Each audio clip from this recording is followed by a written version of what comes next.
this election keeping you up at night? If so, you are not alone. A local sleep doctor is walking us through some strategies to defeat the stress and get a good night's sleep, regardless of what happens at the polls. We've been talking about the election, but we need to talk about Electsomnia. A lot of people say they're losing sleep over this election cycle. Coming up, we're going to talk with a local sleep doctor about some tips to decompress your stress. You've heard it before, we'll say it many times again, election day is tomorrow, but it may take days or weeks until all the races are called. So if you're feeling some added stress or anxiety right now, you're not alone. Some Americans say they're losing sleep over this election, and some experts are actually, they have a term for it. It's called Electsomnia. And so today we are talking about some solutions. Joining us now is Dr. Ruchir Patel, founder of the Insomnia and Sleep Institute of Arizona. Dr. Patel, thanks so much for being here. Yeah, thank you, Derek. Thanks for having me. Of course. So you say you actually have patients that are coming in, they're seeing you, they have electsomnia. What are you telling them in terms of advice? It's a good question. I mean, ultimately, this is a very important topic, right? Tomorrow is a very big day for our country and for the next 4 years, but at the end of the day, we kind of have to frame the whole situation in context for the patient in the sense that it's not worth troubling your health over it, because not sleeping well has significant health consequences long term, right?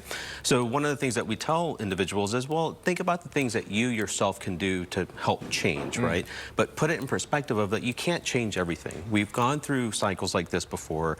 You know, if you look back at history of our country, we've gone through worse things and we've all survived, right? And if you look at the rest of the world, there's worse things that could be going on, which fortunately we don't have to deal with. So when you put it in perspective, it's not something that should be causing people to have difficulty sleeping, you know? Right. So it's not the end of the world. Put it in context. You also have some ideas on good sleep hygiene. Tell us about some of those. Of course, yeah. So we always encourage individuals to set kind of a regular sleep schedule. Like for me, I follow about a 9:30 to 4:30 schedule, and my brain is accustomed to that. The other thing too is that, you know, we encourage individuals to kind of shut down electronics. So you hear, don't expose yourself to blue light.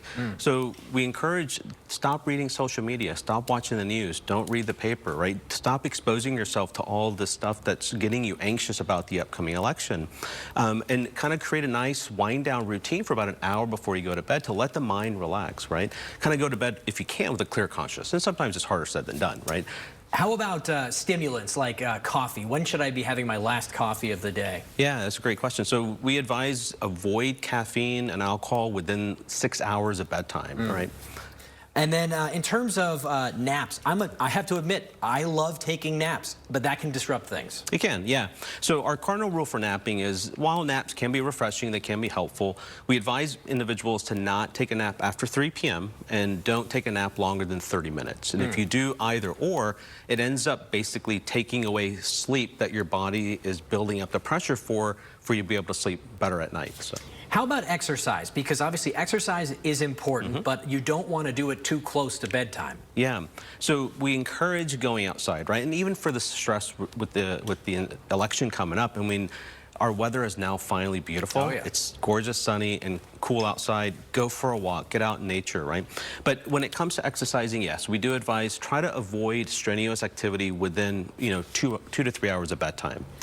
You also talk about optimizing your sleep environment. I imagine that involves paying attention to how much light is coming into the environment. Yeah. So, you know, invest in, you know, dark curtains. Have, you know, cool temperature is important. 64 to 70 degrees is ideal ambient temperature for sleep. You know, invest in a nice mattress that's comfortable, good pillows, bed sheets, right? And a lot of those things are personal, but still, those are all important to foster a good sleep environment. How do you feel about sleep aids? I'm someone who uses melatonin. I know you have a product as well. It's called Sip to Sleep. Tell us about that. So there's a time and place for sleep aids, right? Whether prescription or even natural. Prescription we're trying to move away from because there's a lot of research that's come out in the last 10, 12 years showing potential increased risk of Alzheimer's disease and cognitive impairment with the brain being exposed to these medications long term. Melatonin is very widely used. We're starting to advise maybe not relying upon melatonin melatonin long term. There's some suggestion that maybe it's not a good idea for everyone. The product that I created is a totally natural sleep aid, doesn't contain melatonin, just 2 natural ingredients, plant-based, Montmorency tart cherry extract and rafuma leaf, which comes from Asia. And both have been shown to, relax the mind, have a calming effect, and actually induce sleep, even improve the brain's ability to get into deep sleep as well. So I love it. Well, Dr. Patel, thank you so much for the tips, and a just good reminder for everybody. We're all going to make it. We're going to make it through tomorrow, and we will make it to the other side. Dr. Patel, thank you so much for being here.